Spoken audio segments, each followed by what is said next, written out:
Welcome back, ladies and gentlemen. It's your boy, Football Time. And today, your boy is back at it again with another reaction. Today, we got 20 settings you must turn on in Madden 27. Oh man, I'm super excited. We did a college football one not too long ago, and I'm excited to see what Madden one we on. And by the way, we are streaming. We are live on the Twitch and TikTok. So yeah, if you guys want to be a part of these live reactions, you gotta make sure you're following your boy on TikTok and Instagram, because that's when I post that I'm live. Make sure you follow me there. Links are in the description down below. And without further ado, let's jump into it. Let's go.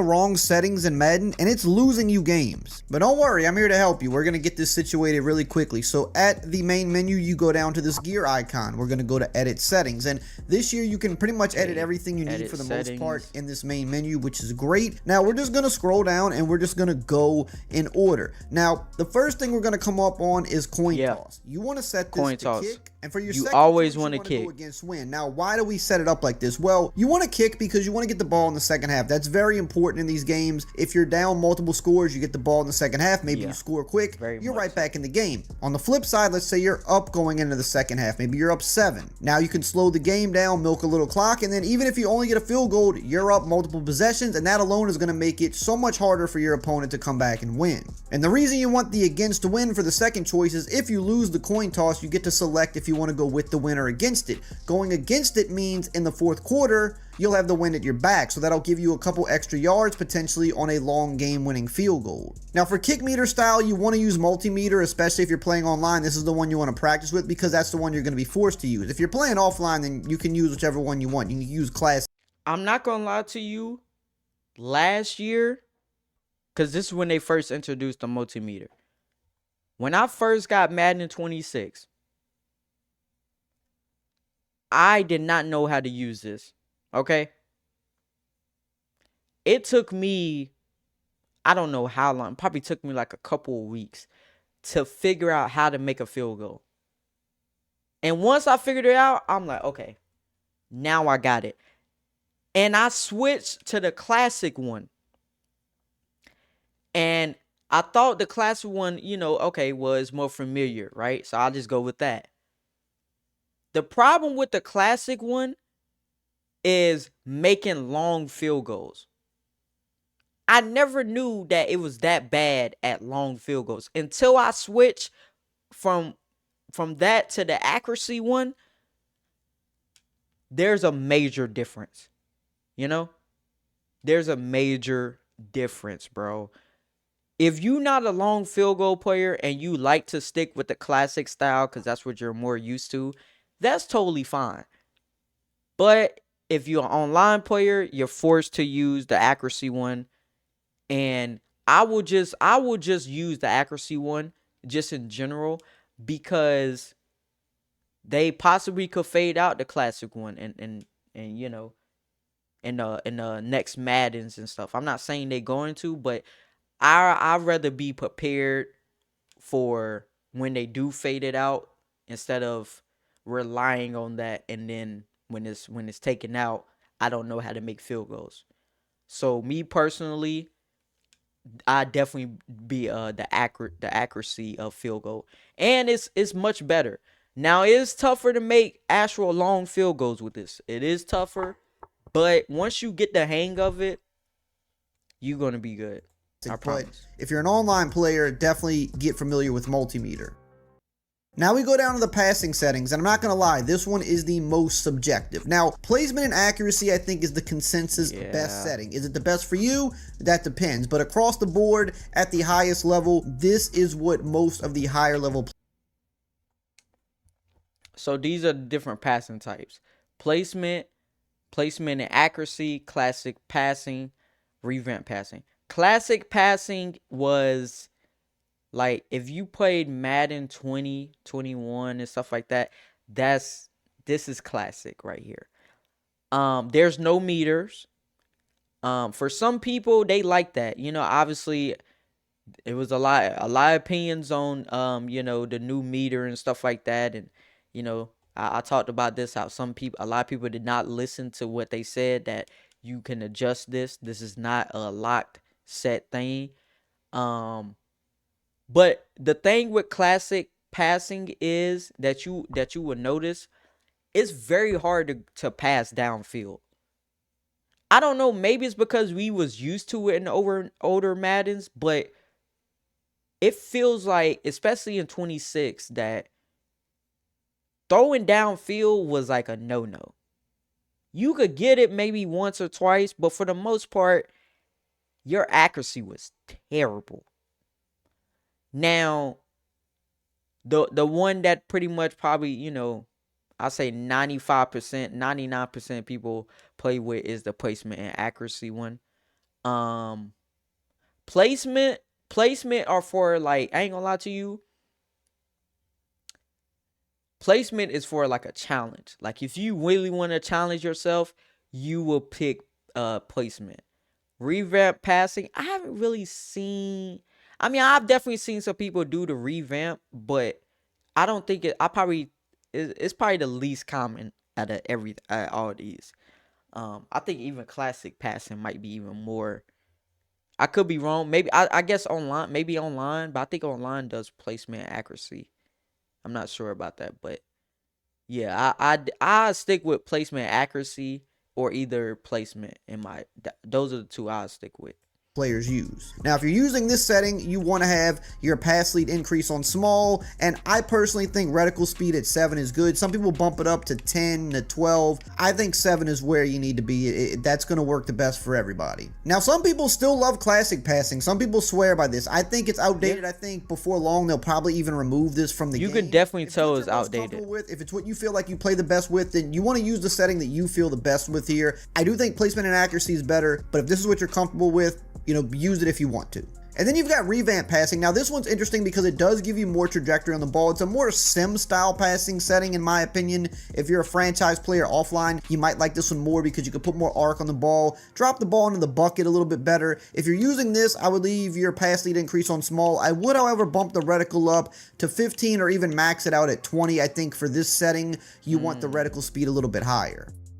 Now let's go down to catching. We have timing-based catching this year. Now, if you don't want to deal with it, just turn this off. See? And it'll just be the same as it has been any other year of the game. I think it's good. See how easy that was? So for offense, I like to put mine at 10 because I don't want to time catches that are 10 yards or less. I don't want to time flat routes or little halfback routes out of the backfield. But if it's intermediate, I can time possession catches just to guarantee a catch. And then if it's downfield or one-on-one, that's where it's most useful, trying to win a 50-50 ball. Now, if you don't get it perfect, you can still catch the ball. It'll still dice roll it if you get it in the yellow, but you want to try to get it in the green. Now, in defense, I like to put this also on about 10 yards because I find that timing-based catching on defense for interceptions, it's easier to time when it's 10 yards or further down the field, and that's where you're going to get a lot of chances for interceptions anyway. On the shorter yardage, it's hard to chat. What did you guys do to VMod? What you do today, my brother? Default. So set this to 10. Hey, if you're getting value out of this video, I would just ask that you subscribe and turn the bell icon on. That way you're up to date with all the best Madden tips to help you win more games. It really helps support the channel a ton, and you can always unsub at any time. Now we move down to gameplay helpers. You definitely need to make sure that you're using these. Now, ball hawk should be on by default. Make sure this is on. This will help you get more interceptions. It helps your CPU get more interceptions as well. Defensive heat seeker assist. Okay. I'm big on having this on. If you're really, really good in the open field as a user, if you are an elite open field tackler, you can put this off. You'd probably be better with this off if you're elite. Most people aren't. Most people need the help. This is the one setting that I feel like a lot of people do not see or do not adjust. I see it so every single year I see it.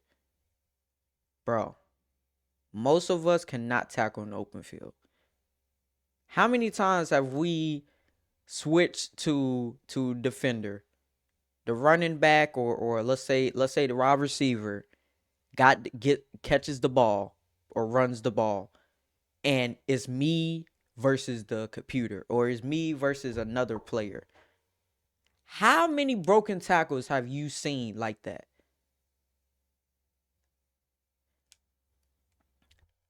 Everybody needs to have this on.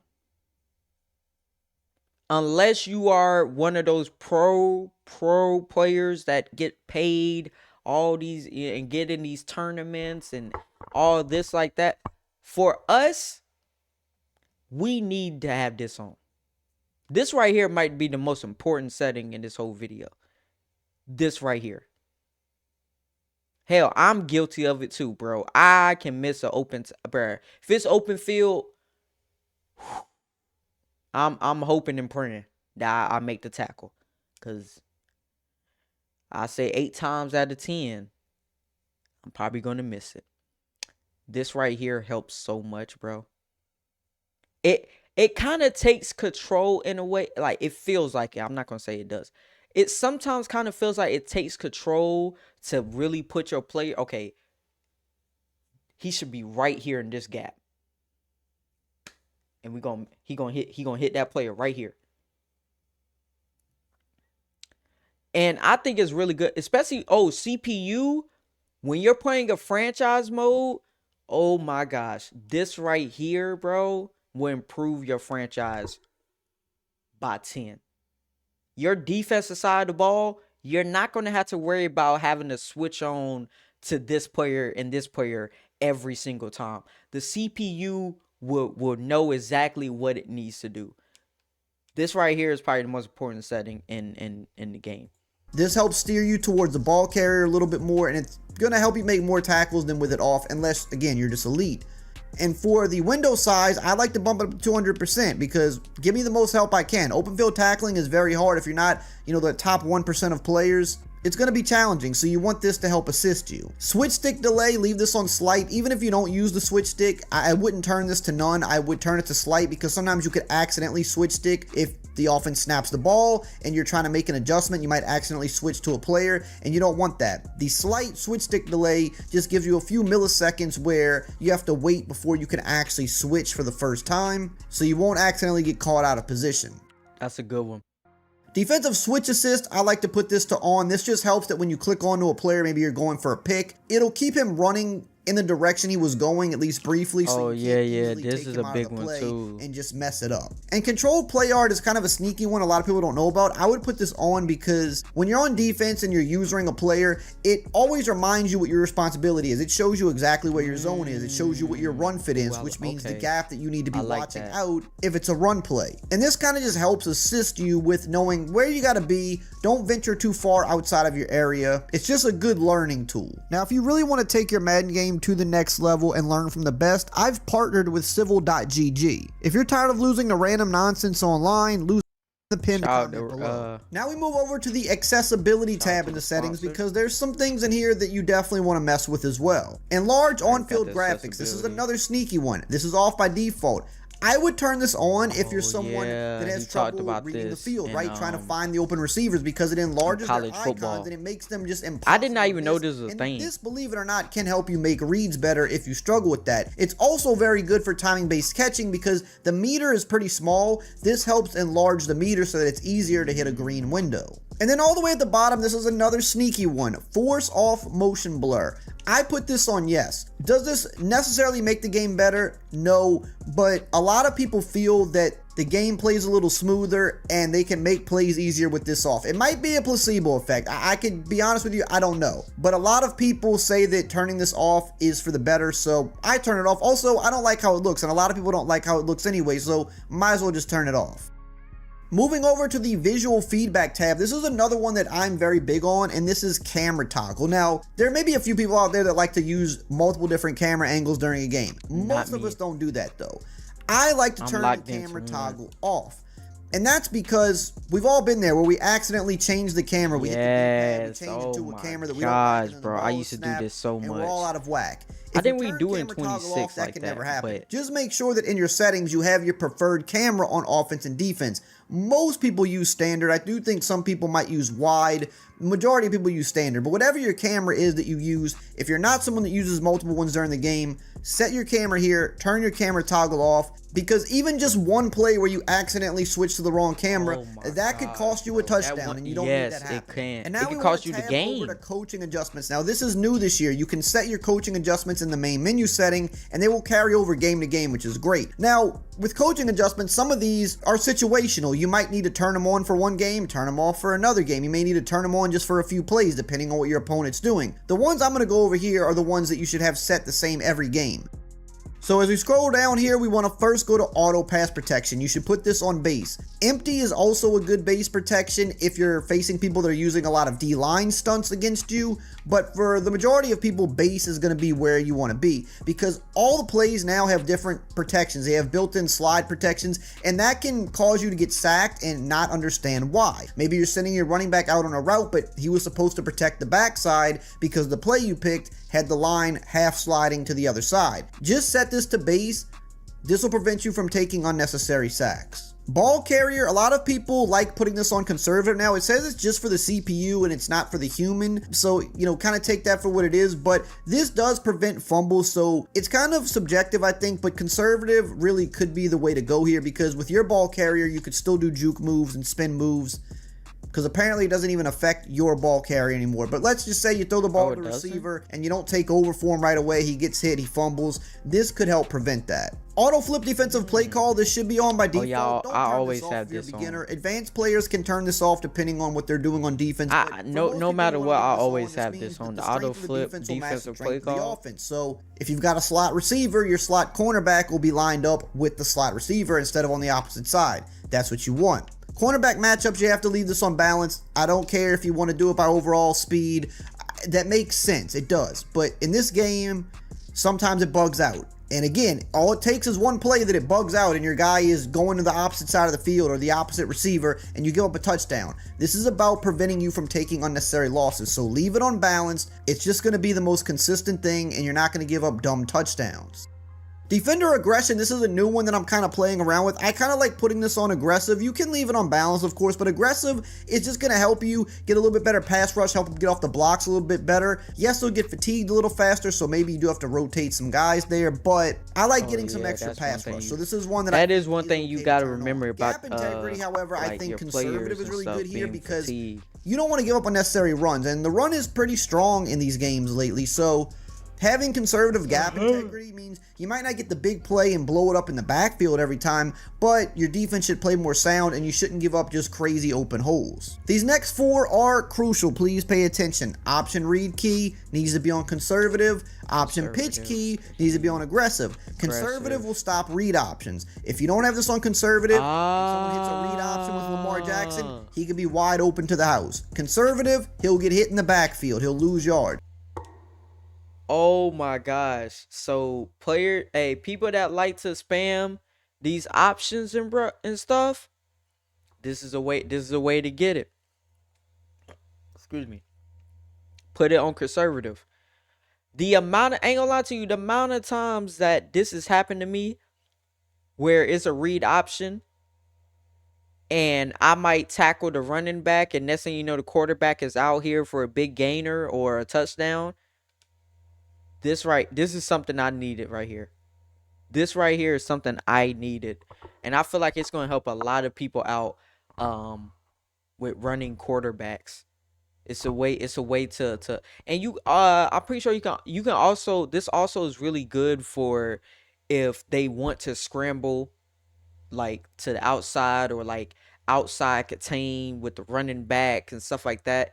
Like they will actually be in their right spot instead of either getting blocked or getting out of position, and then there's a big run right there. So this one right here, if you wanna do good against running quarterbacks and stop these people spamming this type of play, cause bruh, the amount of people that spam this play with Lamar and them we see it every single year, bro, and it is that right there will win you games because you can put people in long yardage situations when they try to break out a read option.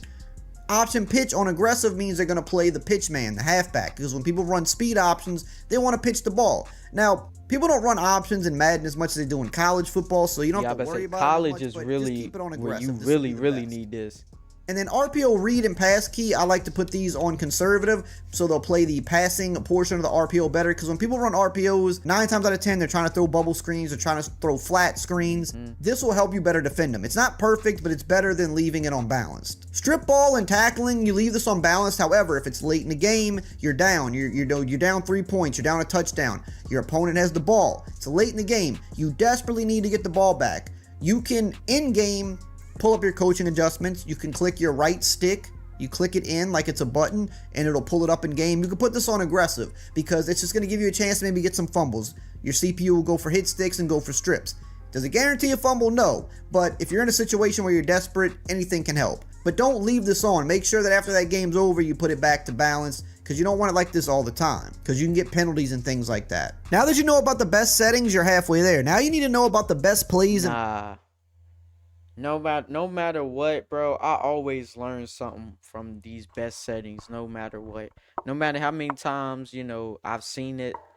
Because we've all seen these settings and stuff before, but, like, every year, or not every year, some years are different, right? Some years the run is more successful. Some years the passing. Some years is the defense.